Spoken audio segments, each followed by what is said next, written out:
السلام علیکم دوستو، کیا آپ کو معلوم ہے کہ قصائی منگل اور بدھ کے دن گوشت کا ناغہ کیوں کرتے ہیں؟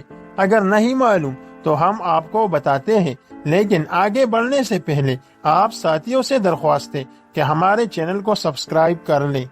گوشت پروٹین کا ایک بہترین ذریعہ ہے۔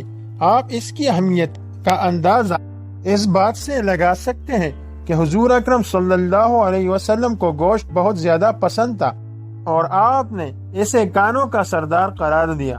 حضرت ابو ہریرہ رضی اللہ عنہ سے مروی ہے کہ حضور اکرم صلی اللہ علیہ وسلم نے فرمایا کہ گوشت کا سالن دنیا اور آخرت میں سب سالنوں کا سردار ہے، اور یہی وجہ ہے کہ معاشرے کے مختلف افراد اپنی حیثیت، استطاعت اور پسند کے مطابق مختلف جانوروں کے گوشت کو استعمال میں لاتے ہیں۔ لیکن ایک سوال یہ ہے کہ قصائی حضرات منگل اور بدھ کے دن گوشت کا ناغہ کیوں کرتے ہیں؟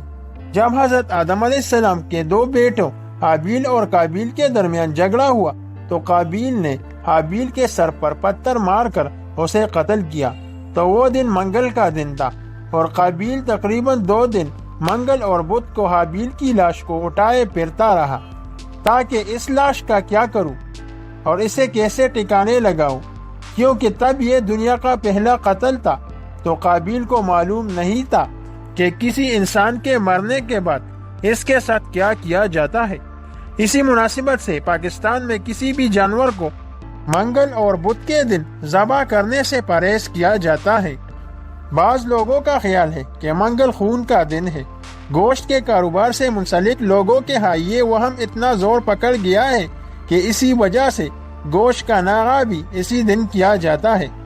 دوستو، حقیقت چاہے جو بھی ہو، لیکن زمانہ قدیم سے یہ چلا آ رہا ہے کہ منگل اور بدھ کے دن قصائی حضرات ناغہ کرتے ہیں، اور ان 2 دنوں کو جانور ذبح نہیں کرتے۔